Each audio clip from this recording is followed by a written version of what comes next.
ಆಮೇಲೆ ನೋಡೋಣ. ಓಕೆ, ಗೊತ್ತಾಯ್ತಾ ಅಮ್ಮ? ತಾತ ಅರೇಬಿಕ್ ಹುಡುಗನ್ ಜೊತೆ ಮದ್ವೆ ಫಿಕ್ಸ್ ಮಾಡಿದ್ದಾರೆ. ನೀನ್ ಬೇಗ ಫ್ರೆಶ್ ಆಗಿ ರೆಡಿ ಆಗ್ಬಾ. ಶೇಖ್ ನಿನ್ನೆ ನೋಡೋದಿಕ್ಕೆ ವೆಯ್ಟ್ ಮಾಡ್ತಾ ಇದ್ದಾನೆ, ಬೇಗ ನಡಿ. ಕರೆಕ್ಟ್, ರೆಡಿ ಆಗ್ಬೇಕು. ಜಾಸಿಮ್ ಖಾನ್ ನನ್ನ ಫಸ್ಟ್ ಟೈಮ್ ತಾನೇ ನೋಡ್ತಾ ಇರೋದು, ಅವಾಗ ಅವ್ರನ್ನ ಏನಾದ್ರೂ ಮಾಡ್ಬೇಕು ಅಲ್ವಾ? ಆಡು. ಕಲ್ಯಾಣಿ ತುಂಬಾ ಒಳ್ಳೆ ಹುಡುಗಿ, ನಿನಗೊಳ್ಳೆ ಜೋಡಿ. ಈ ಮದ್ವೆ ಆಗ್ಬೇಕಪ್ಪ. ನಡೀತೆ ಬಿಡಿ, ಎಲ್ಲ ನಡೆಯುತ್ತೆ ಬಿಡಿ, ನಡೆಯುತ್ತೆ. ಆಗತ್ತೆ ಎಲ್ಲ ಆಗತ್ತೆ, ನಡೆಯುತ್ತೆ ಅಂತ ಹೇಳಿದ್ ನಾನು. ನಡೆಯುತ್ತೆ.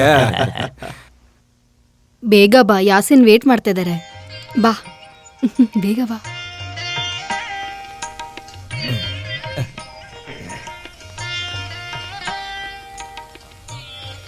ಕೊಡಮ್ಮ.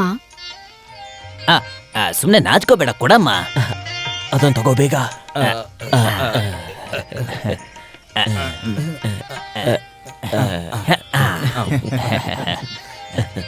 ಅಸ್ಸಲಾಂ ವಾಲೇಕುಂ. ವಾಲೇಕುಂ ಸಲಾಂ. ಕೈಫಲ್ ಅಲಕ್? ಜೀ ಅಲ್ಹಮ್ದುಲಿಲ್ಲಾ. ಕಲ್ಯಾಣಿನಿಗೆ ಅರಬಿ ಗೊತ್ತಾ? ಎಂತ ಅರಿಫ್ ಅರಬಿ? ಲಾಲಮ್ಮ ಅರಿಫ್ ಅರಬಿ. ಹಂಗಂದ್ರೆ ಅರಬಿ ಸ್ವಲ್ಪನೇ ಕಲಿಯಕ್ಕಾಗಿತ್ತು. ಇನ್ಶಾ ಅಲ್ಲ, ಮಿಕ್ಕಿದ್ ನಾನು ಮದ್ವೆ ಆದ್ಮೇಲೆ ಹೇಳ್ಕೊಡ್ತೀನಿ. ಕಲ್ಯಾಣಿ, ಹೀಗೆ ನಾಚ್ಕೊಳ್ದೆ ತಲೆ ಎತ್ತಿ ನೋಡಮ್ಮ. ಅಲ್ಲಮ್ಮ, ಶೇಖ್ ಮುಖನ ನೀನ್ ನೋಡ್ಬೇಕಲ್ವಾ? ಏನ್ ನೋಡೋದು, ಪೂರ್ತಿ ಮುಚ್ಕೊಂಡಿದ್ದಾರೆ ಅಲ್ವಾ? ಅದು ಸರಿನೇ. ಎಲ್ಲಿ ತೆಗೆಯೋಣ? ಸ್ವಲ್ಪ ಮುಖ ತೋರಿಸು. ತೆಗೀತೇನೆ. ನೋಡ್ಲಿ ಒಂಚೂರು ಕೈ ತೆಗೆ. ಕೈ ತೆಗೆ. ಅಯ್ಯ.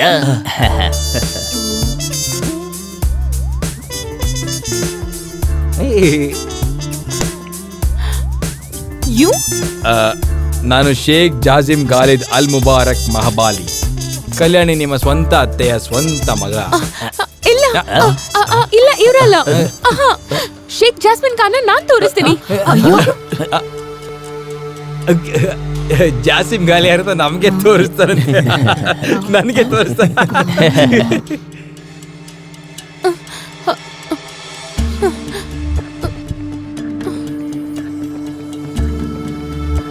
ಇದ್ರಲ್ಲಿದೆ ಒರಿಜಿನಲ್ ಜಾಸಿಮ್ ಖಾನ್ ಫೋಟೋ.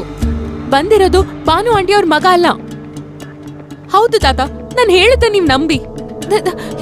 ಈ ಮನುಷ್ಯ ಜಾಸಿಮ್ ಖಾನ್ ಅಲ್ಲ, ಈಸ್ ಅ ಫೇಕ್. ಹೌದಮ್ಮ, ನಾನು ಅದನ್ನ ಹೇಳ್ತಿರೋದು. ಅವನು ಶೇಖು.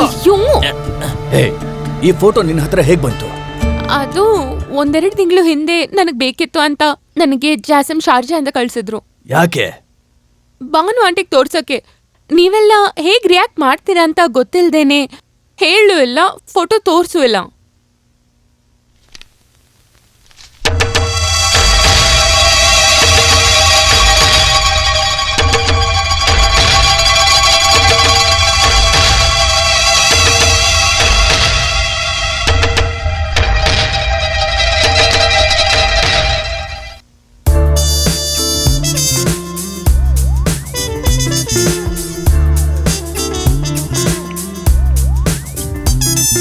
ಮಗಳೇ, ಅವನೇ ಇವನು.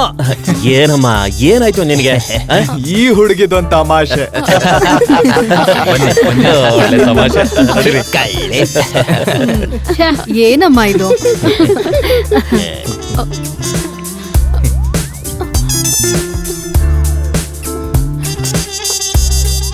ಹೇಳು, ಯಾಕೆ ಈ ವೇಷ ಹಾಕೊಂಡೆ? ಯಾರು ಹೇಳಿದ್ದು? ಏನ್ ನಿನ್ನ ಉದ್ದೇಶ? ಉದ್ದೇಶನ simple, it's very simple. Sharjah ಕೋಟೆಯಲ್ಲಿರೋ ಈ ಬೆಡ್ರೂಮ್ ಅಲ್ಲಿ ಒಂದು ಬೊಟ್ಟು ಇಟ್ಕೊಳ್ದಲ್ಲೇ ಮಲಗಿರೋ ನನ್ನಮ್ಮ ಬಾನು ಅಮ್ಮನ್ ನೋಡೋಕ್ಕೆ, ನನ್ನ ತಾತನ್ ನೋಡೋದಿಕ್ಕೆ, ಮಾವಂದಿರನ್ನ ನೋಡೋದಿಕ್ಕೆ, ಇವ್ರನ್ನೆಲ್ಲ ನೋಡೋದಿಕ್ಕೆ ನಾನು ಆಸೆ ಪಟ್ಟಿದ್ದು ತಪ್ಪಾ? ಹೇಳು ಕಲ್ಯಾಣಿ. ನೋ, ನೀನು ಶೇಖ್ ಜಾಸಿಮ್ ಗಾಲಿದ್ ಅಲ್ ಮುಬಾರಕ್ ಮಹಬಾಲಿ. ಅಮ್ಮ, ನೀನ್ ಸೊಸೆ ಇದ್ದಾಳಲ್ಲ ಕೂದ್ರೆ, ಜಾಸಿಮ್ ಗಾಲಿದ್ ನ ಮದ್ವೆ ಆಗಿ ಶಾರ್ಜಾ ಪ್ಯಾಲೇಸ್ ಅಲ್ಲಿ ಸುಲ್ತಾನನ ಹೆಂಡತಿಯಾಗಿ ಬಾಳೋದಕ್ಕೆ ಆಸೆ ಪಟ್ಟು ಓಡ್ ಬಂದಿದ್ದಾಳೆ. ಇಲ್ಲಿ ಬಂದು ನಾನು ನೋಡಿದ ತಕ್ಷಣ ಆಸೆನೆ ಬಿಟ್ಬಿಟ್ಲು. ನಾನು ಶೇಖ್ ಅಲ್ಲ ಅಂತ ಗೊತ್ತಾಗಿ ಶೇಖ್ ಆಗ್ಬಿಟ್ಲು ಹಂಗೆ. ಅಮ್ಮ, ಸ್ವಲ್ಪ ಔಷಧಿ ಕುಡೀರಿ. ವಿಷಯನ ಕೊಡ್ತಿರೋದು. ಆಂಟಿ, ಇವನ್ನ ನೀವು ನಂಬೇಡಿ. ಇವನು ಆಂಟಿಯವ್ರ ಮಗ ಅಲ್ಲ, ಕ್ರಿಮಿನಲ್ ಇವನು. ಔಷಧಿ ಅಂತ ಕೊಡೋದು ಕೆಲವು ಸಮಯದಲ್ಲಿ ವಿಷ ಏನಾಯ್ತಮ್ಮ? ಏನಾಯ್ತು ಇಲ್ಲಿ? ಏನಾಯ್ತು? ಮುತ್ತತ್ತ ಅದೇನಾಯ್ತು ಅಂತ ನಾನೇ ಹೇಳ್ತೀನಿ. ನಾನು ಹಿಂಗ್ ತಿರ್ಕೊಂಡು ಅಮ್ಮನಿಗೆ ಔಷಧಿ ಕುಡಿಸ್ತೀನಿ. ಈ ಕಲ್ಯಾಣಿ ಹಿಂದೆಯಿಂದ ಬಂದು ನನ್ನ ಗಟ್ಟಿಯಾಗಿ ಹಿಂಗ್ ಹಿಡ್ಕೊಡ್ಲಾ, ಗಟ್ಟಿಯಾಗಿ ಹಿಡ್ಕೊಂಡಾಗ ನಂಗೆ ಭಯ ಆಯ್ತು. ಬಾಟಲ್ ಇದ್ದ ಔಷಧಿ ಎಲ್ಲ ಚೆಲ್ಲೋಯ್ತು. ಬಾಟಲ್ ಎರಡೆ ಬಿದ್ದ ತಕ್ಷಣ ಔಷಧಿ ಎಲ್ಲ ಚೆಲ್ಲೋಗ್ಬಿಡ್ತು. ಅಷ್ಟೇ ಆಗಿದ್ದು ಬೇರೆ ಏನೂ ಆಗಿಲ್ಲ. ಕಲ್ಯಾಣಿ ಮದ್ವೆಗಿಂತ ಮುಂಚೆ ಮುತ್ತೆಲ್ಲ ಬೇಡ ಅಂತ ನಾನು ಹೇಳಿದ್ರೆ ನಿನ್ಗೆ. ಈಗ ಅದನ್ನೇನ್ ತಾತನ ಹತ್ರ ಎಲ್ಲ ಹೇಳ್ಬೇಕಾ? ಅಯ್ಯೋ ನಿನ್ಗೆ ಹೆಂಗ್ ಹೇಳ್ಕೊಡ್ಬೇಕು ಇದೆಲ್ಲ ಗೊತ್ತಾಗ್ತಿಲ್ಲ. ತಾತ ಅಸಹ್ಯ ಅಸಹ್ಯ. ಗಲ್ಫಲ್ಲಿ ಇದ್ದಲ್ವಾ ಎಲ್ಲ ಕಲ್ತ್ಕೊಂಡ್ಬಿಟ್ಟಳಂಗೆ. ಎಲ್ರು ಆಚೆ ಹೋಗಿ ನಾನೇ ಅಯ್ಯೋ ಒರೆಸ್ತೀನಿ. ಮಾಫಿ ಮಾಫಿ, ನೀವೆಲ್ಲ ಆಚೆ ಕಡೆ ಇದ್ರೆ ಸಾಕು, ಇದನ್ನೆಲ್ಲ ನಾನೇ ಕ್ಲೀನ್ ಮಾಡ್ತೀನಿ. ಹೋಗಿ ಹೋಗಿ ನೀವೆಲ್ಲ ಹೋಗಿ ಆರಾಮಾಗಿ ಹೋಗಿ. ಅಯ್ಯೋ ತಾತ ಬೇಡ, ನೀನ್ ನೋಡಿ ಮತ್ತೆ ಹೇಳು. ಕರ್ಕೊಂಡು ಹೋಗಿ ಆಚೆ. ಹೋಗಿ ಹೋಗಿ ಕರ್ಕೊಂಡು ಹೋಗಿ. ಅಲ್ಲ, ಈ ಮನುಷ್ಯ ನಾನು ಹೇಳೋದು ಅರ್ಥ ಮಾಡ್ಕೊಳ್ಳಿ. ನನ್ಗೆ ನಿನ್ಗೆ ಇರೋ ಸಂಬಂಧ ಇಲ್ಲಿಗೆಲ್ಲ ಮುಗೀತು. ನನ್ಗೆ ನನ್ ದಾರಿ, ನಿನ್ಗೆ ನಿನ್ ದಾರಿ. ಏನದು? ನೀನ್ ನನ್ನ ಕೊಟ್ಟಿರೋ ಅಣ್ಣ ನನಗಿದ್ ಬೇಡ. ಬಾಲ್ಮಣಿ? ಹೌದು ಕಣ, ನಾನ್ ಬರೀ ಕುವೈತ್ ಬಾಲುಮಣಿ ಆದ್ರೆ ನೀನು ಇಡೀ ಶಾರ್ಜಾ ಸ್ಟ್ರೀಟ್ ನ ಕೊಳ್ಳೆ ಹೊಡಿಯಕ್ ಬಂದಿರೋ ಒಬ್ಬ ಮಹಾ ಆಸೆ ಇಟ್ಕೊಂಡಿರೋ ಒಬ್ಬ ದೊಡ್ಡ ಅಪರಾಧಿ. ಜೊತೆಲಿರೋ ಸತ್ರು ಬದುಕಿದ್ರು ಯೋಚನೆ ಮಾಡ್ದಿರೋ ಒಬ್ಬ ಬೇಕೂಫ. ಏಯ್ ನೋಡು, ನೀನ್ ಬಾಯಿಗೆ ಬಂದಂಗ್ ಮಾತಾಡಿದ್ರೆ ಓಡ್ದು ಅಲ್ಲೆಲ್ಲ ನಾನು ಉದುರ್ಸಾಕ್ಬಿಡ್ತೀನಿ. ಹೇಳ್ಬೇಕು ಅನ್ಕೊಂಡಿರೋದನ್ನ ಪೂರ್ತಿ ಹೇಳ್ತೀನಿ. ಕಣ್ಣನ್ನೇ ನಿನ್ಗೆ ಬಾಸು ಅಂತ ನನ್ನ ಹತ್ರ ಯಾಕೆ ಸುಳ್ಳು ಹೇಳ್ತೀನಿ ನೀನು? ಹೇಳು. ಅದೇ ಕಣೋ, ಆ ಕಣ್ಣನ್ನೇ ಈ ಕಣ್ಣನ್ ತಗೋ, ಓದು. 4 ತಿಂಗಳ ಹಿಂದಿನ ಶಾರ್ಜಾ ನ್ಯೂಸ್ ಪೇಪರ್ ನೋಡು.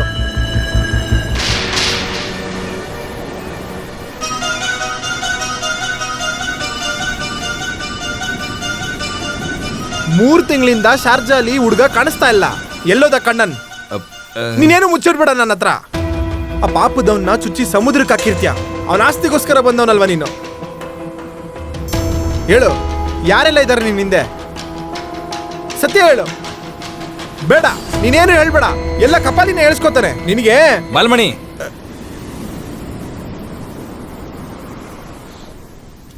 ಈಶ್ವರ ಮನೆತನದ ನಂದಗೋಪಾಲ ಶೇಖ್ ಜಾಸಿಂ ಗಾಲಿದ್ ಅಲ್ ಮುಬಾರಕ್ ಮಲ್ಬಾನಿ ವೇಷದಲ್ಲಿ ಶಾರ್ಜಾ ಸ್ಟ್ರೀಟಿಗೆ ಬಂದಿರೋದು ಲಾಟ್ರಿ ಹೊಡೆದು ಕೋಟೇಶ್ವರ ಆಗಿರೋ ಕಣ್ಣನ್ ದುಡ್ಡು ತಗೊಂಡೋಗೋದಿಕ್ಕಲ್ಲ.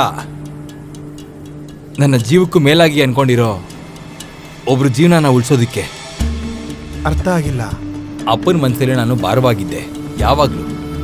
ಶಾರ್ಜಾಲಿದ್ದ ನನ್ನ ತಮ್ಮ, ಅಪ್ಪನಿಗೆ ಅವನು ಕಂಡ್ರೆ ತುಂಬಾನೇ ಇಷ್ಟ. ರಿಮ್ಯಾಂಡ್ ಕಳೆದು ನಾನು ಸಬ್ಜೈಲಿಂದ ಆಚೆ ಬರೋ ಅಷ್ಟರಲ್ಲಿ ನನ್ನ ಗೆಳೆಯ ಅಯ್ಯಪ್ಪ ನನ್ನ ಕಾಯ್ಕೊಂಡು ಆಚೆ ನಿಂತಿದ್ದ. ಶಾರ್ಜಾಯಿಂದ ನಂಗೊಂದು ಟೆಲಿಗ್ರಾಮ್ ಬಂತು. ಶಾರ್ಜಾಲಿ ನನ್ನ ತಮ್ಮ ಕೆಲಸ ಮಾಡ್ತಿರೋ ಕಂಪ್ನಿಯಿಂದ ಕಳಿಸ್ಕೊಟ್ಟಿದ್ದೆ. ನನ್ನ ತಮ್ಮ ಯಾವುದೋ ಒಂದು ದೊಡ್ಡ ತಾಪತ್ರೆಯಲ್ಲಿ ಸಿಗಾಕೊಂಡಿದ್ದಾನೆ ಅಂತ ಮಾತ್ರ ಟೆಲಿಗ್ರಾಮಲ್ಲಿ ಸ್ಪಾನ್ಸರ್ ಬರ್ದು ಕಳಿಸಿದ್ರು. ತೊಂದರೆ ಏನೇ ಆಗಿದ್ರು ಅಪ್ಪನಿಗೆ ಬೇರೆ ಯಾರಿಗೂ ಗೊತ್ತಾಗಬಾರ್ದು ತೀರ್ಮಾನ ಮಾಡಿಕೊಂಡು ಮನ್ಸು ಮಾಡಿ ನಾನು ಕೆಲ್ಸಕ್ಕೆ ಹೋಗ್ತೀನಿ ಅಂತ ಹೇಳಿ ಶಾರ್ಜಾಗೆ ನಾನು ಬಂದ್ಬಿಟ್ಟೆ. ಅಲ್ಲೋಗಾದ್ಮೇಲೆ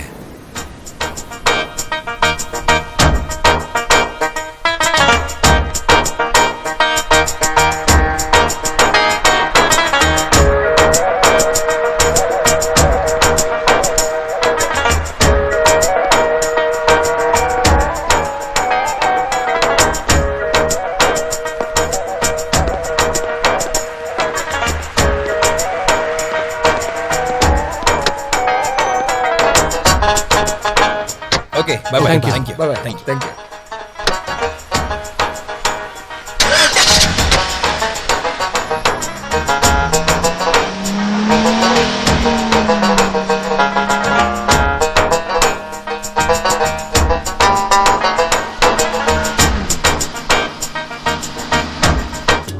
ಏರ್ಪೋರ್ಟಲ್ಲಿ ನನ್ನ ತಮ್ಮನ ಫ್ರೆಂಡ್ ಒಬ್ಬ ಆನಂದನ್ ಅಂತಿದ್ದ. ಅವ್ರ ಆಫೀಸ್ಗೆ ಹೋಗ್ತಿರ್ಬೇಕಾದ್ರೆ ಅವ್ರೇನು ಗೊತ್ತಿಲ್ಲ ಅಂತಲೂ ಹೇಳಿದ್ರು. ನನ್ನ ತಮ್ಮನ್ನ ಹುಡ್ಕೊಂಡು ಅವ್ನು ಉಳ್ಕೊಂಡಿದ್ದ ಫ್ಲ್ಯಾಟ್ ಹತ್ರ ಹೋದೆ. ಆದರೆ ಅವ್ನು ನಿಜಾಗದಲ್ಲಿ ಈಗ ಬೇರೆ ಯಾರೋ ಇದ್ರು. ಅವ್ರು ನಂಗೆ ಹೇಳಿದ್ರು, ನಿನ್ನ ತಮ್ಮನ್ನ ಪೊಲೀಸ್ ಅರೆಸ್ಟ್ ಮಾಡ್ಕೊಂಡು ಹೋಗಿದ್ದಾರೆ ಅಂತ. ಅಷ್ಟು ಮಾತ್ರ ಅವ್ರಿಗೆ ಗೊತ್ತು ಅಂತ ಹೇಳ್ತಿದ್ರು. ಆಮೇಲೆ ಬಾಗ್ಲೂ ಮುಚ್ಚಿಬಿಟ್ರು.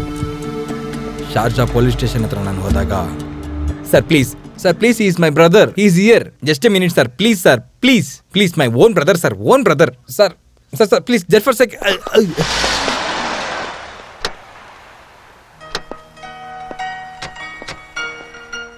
What happen? ಸರ್ ಅದು ನನ್ನ ತಮ್ಮ ಬಂದ್ಬಿಟ್ಟು, ಸಾರಿ. ಕನ್ನಡದವರಾ? ಹೌದು ಸರ್. ಏನ್ ಹೆಸರು? ನಂದನ್. ಏನ್ ಸಮಸ್ಯೆ? ಸರ್ ಪ್ಲೀಸ್, ನನ್ನ ತಮ್ಮ ಈ ಸ್ಟೇಷನಲ್ಲಿದ್ದಾನೆ, ಅವನ ನೋಡ್ಬೇಕಿತ್ತು ಸರ್. ಯಾವುದೋ ಒಂದು ಪಿಟಿ ಕೇಸಲ್ಲಿ ಅವನ ಅರೆಸ್ಟ್ ಮಾಡಿ ಕೂಡಾಕಿದ್ದಾರೆ ಸರ್. ಇದು ಇಂಡಿಯಾ ಅಲ್ಲ ಮಿಸ್ಟರ್ ನಂದ. ಇಲ್ಲೊಂದು ವೇಳೆ ಈ ಥರ ಅರೆಸ್ಟ್ ಆದರೆ ಅವ್ರ ಸ್ಪಾನ್ಸರ್ ಅಷ್ಟೇ ಅವ್ರನ್ನ ನೋಡೋಕ್ಕಾಗುತ್ತೆ. ಹೀಗಿದ್ರೂ ವಿಚಾರಿಸ್ತೀನಿ ಸರ್ ಆ ಪ್ಲೀಸ್. ಈಗ ಸಮಯ 11. ಒಂದು 2 ಗಂಟೆ ಹಂಗೆ ರೋಲಾ ಗಾರ್ಡನ್ ಅಲ್ಲಿ ಆಫೀಸಲ್ಲಿ ಸಿಗೋಣ. ಹೆಲ್ಪ್ ಮಾಡೋಕ್ಕಾಗುತ್ತಾ ಇಲ್ವಾ ಅಂತ ನೋಡ್ತೀನಿ. Thank you sir. It's okay.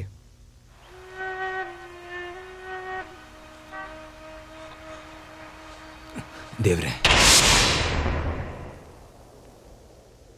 Sir, ನೀವು ಹೇಳ್ತಾ ಇರೋದು ಎಸ್, ನಾನು ಎಲ್ಲ ವಿಚಾರಿಸಿದೆ. ಅವ್ರ ಮೇಲೆ ಚಾರ್ಜ್ ಮಾಡಿರೋದು ಸಾಧಾರಣ ಪೆಟ್ಟಿ ಕೇಸ್ ಅಲ್ಲ. ಮತ್ತೆ ನಿನ್ನ ತಮ್ಮ ಈಗ ಒಬ್ಬ ಕೊಲೆಗಾರ. ನೋ, ನನ್ನ ತಮ್ಮ ಯಾರನ್ನೂ ಕೊಂದಿಲ್ಲ. ನನ್ನ ತಮ್ಮ ಯಾರಿಗೂ ತೊಂದರೆ ಕೊಡೋದಿಲ್ಲ ಸರ್. No sir. ಇರ್ಬೋದು, ಆದರೆ ನ್ಯಾಯದ ಮುಂದೆ ಮತ್ತೆ ಕಾನೂನು ಮುಂದೆ ಈಗ ಅವನು ಕೊಲೆಗಾರ.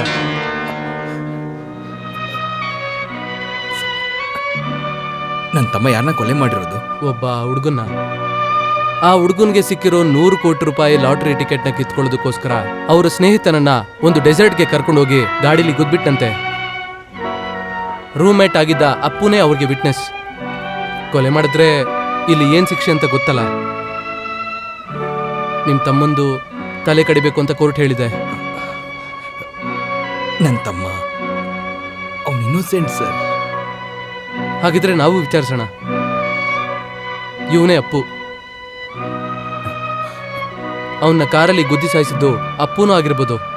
ಆದರೆ ಪೊಲೀಸರು ಕಣ್ತಪ್ಪಿಸಿ ಅಪ್ಪು ತಪ್ಪಿಸ್ಕೊಂಡು ಹೋಗಿದ್ದಾನೆ. ಉಪವಾಸ ಮುಗಿಯೋಕ್ಕಿನ್ನೂ ಸಮಯ ಇದೆ.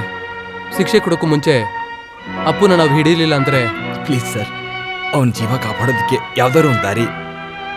ಇಲ್ಲಾಂದ್ರೆ ನನಗೆ ನನ್ನ ತಮ್ಮ ಮಾತ್ರ ಅಲ್ಲ, ನಮ್ಮ ಅಪ್ಪನೂ ಕಳ್ಕೊಂಡ್ಬಿಡ್ತೀನಿ.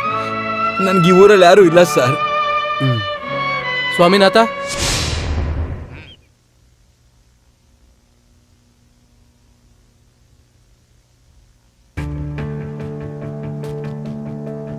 ಇದು ಬಂದು ಅಧ್ಯಕ್ಷರ ಪ್ಯಾಲೇಸ್. ಇದು ಬಾಸ್ ಕ್ಲೋಸ್ ಫ್ರೆಂಡ್. ಅವ್ರು ನಮ್ಗೇನಾದ್ರೂ ಒಂದು ದಾರಿ ಹೇಳ್ತಾರೆ.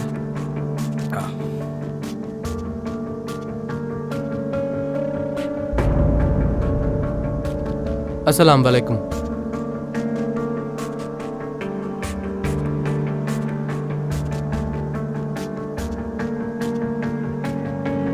ಇದೇನು ಸರ್? ಮೇಸಿ ಪೆಟಿಷನ್. ಅವನ ಜೀವನ ಕಾಪಾಡೋದಕ್ಕೆ ಇನ್ನು ಇದೊಂದೇ ದಾರಿ. ಕೊಲೆ ಆಗಿರೋ ಹುಡುಗನ ಮನೆಯವರು ಕೊಲೆಗಾರನ್ನ ಕ್ಷಮಿಸಿದೀವಿ ಅಂತ ಸೈನ್ ಮಾಡಬೇಕು. ಆ ಮೇಸಿ ಪೆಟಿಷನ್ ಇದ್ರೆ ಶಿಕ್ಷೆಯಿಂದ ಅವನ್ನ ನಾವು ಉಪವಾಸ ಮುಗಿಯೋಕೆ ಮುಂಚೆ ಕಾಪಾಡ್ಬೋದು. ಅದಕ್ಕೆ ಕಣ್ಣನ್ ಫ್ಯಾಮಿಲಿ ಅವರು ಸೈನ್ ಆಗ್ತಾರಾ ಸರ್? ನೀನು ಕಷ್ಟಪಡೋದೇನಿದ್ರು ಅಲ್ಲೇ ಪಡಬೇಕು. Right, best of luck. ಸ್ವಾಮಿ, ನಂದಾಗೋಸ್ಕರ ರಿಟರ್ನ್ ಟಿಕೆಟ್ನ ಕನ್ಫರ್ಮ್ ಮಾಡಿ. Yes sir. Thank you sir. ರೋಜಾ ಮುಗಿಯೋದಕ್ಕೆ ಇನ್ನೂ 14 ದಿನ ಇದೆ. ನನ್ನ ತಮ್ಮನಿಗೂ ಆಯುಸ್ಸು ಅಷ್ಟೇ ದಿನ ಇದೆ. 14 ದಿವಸ. ಅದಕ್ಕೆ ಮುಂಚೆ ನನಗೆ ಎಲ್ಲ ಸಿಗ್ನೇಚರ್ಗಳು ಬೇಕು, ಸಿಗಲೇಬೇಕು. ತಮ್ಮನ ದೇಹದಲ್ಲಿ ತಲೆ ಇಲ್ದಿರೋ ಶವ ಎತ್ಕೊಂಡು ಅಪ್ಪನ ಮುಂದೆ ಹೋಗೋದಕ್ಕೆ ನನ್ನ ಕೈಲಾಗೋದಿಲ್ಲ ಬಾಲಮಣಿ, ನನ್ನ ಕೈಲಾಗಲ್ಲ. ನಿಜ ಏನು ಅಂತ ಗೊತ್ತಿಲ್ಲದೆ ನಾನು ನಿನ್ನ ಬಗ್ಗೆ ತಪ್ಪಾಗಿ ಮಾತಾಡ್ಬಿಟ್ಟೆ. ಇಷ್ಟೇ ದಿನ ಕಳ್ಳ ಕೆಲ್ಸಕ್ಕೋಸ್ಕರ ಸೈನ್ ಆಗ್ತಿದ್ದೆ. ಇನ್ಮೇಲೆ ಒಳ್ಳೇದಕ್ಕಾಗ್ತೀನಿ. ನಿನ್ನ ತಮ್ಮನ ಜೀವನ ನಾವು ಕಾಪಾಡೋಣ. ನಂದ, ಶಾರ್ಜಾ ಸ್ಟ್ರೀಟಿಂದ ನಾವು 7 ಸೈನ್ ತಗೊಂಡೆ ನಾವಿಲ್ಲಿಂದ ಹೋಗೋದು.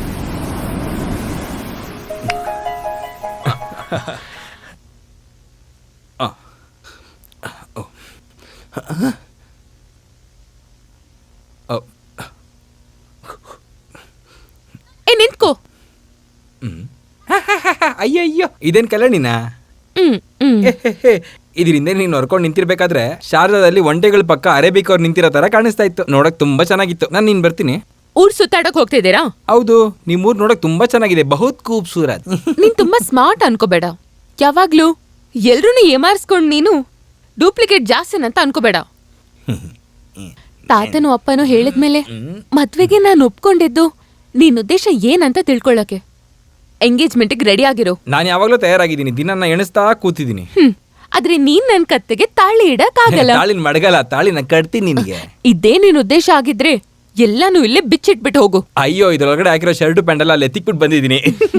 ನಿನ್ಕೋ ಸುಲ್ತಾನ್. ಏನೇ ಪ್ಲಾನ್ ಮಾಡಿದ್ರು, ಏನಕ್ ಪ್ಲಾನ್ ಮಾಡಿದ್ರು, ನೀನ್ ಅಮ್ಮ ಅಂತ ಕರೀತಿರೋ ಅವ್ರಿಗೂ ಕೂಡ ಮೋಸ ಮಾಡ್ತಿದ್ಯಾ. ಮಗ ನೀನಲ್ಲ ಅಂತ ಗೊತ್ತಾದ್ಮೇಲೆ ಆ ಕಣ್ಣಲ್ಲಿರೋ ಒಂದು ಕಣ್ಣೀರ್ ಕೆಳಗಡೆ ಬಿದ್ರೆ ಅಷ್ಟೇ ಸಾಕು, ನೀನ್ ನಾಶ ಆಗಿ ಹೋಗ್ತೀಯ. ನೆನ್ಪಿರ್ಲಿ, ನೀನ್ ಏನ್ ಪ್ಲಾನ್ ಹಾಕಿ ಇಲ್ಲಿಗ್ ಬಂದಿದ್ಯೋ ಅದ್ ನಡೆಯೋದಿಲ್ಲ ಈಶ್ವರ್. ಸತ್ಯ.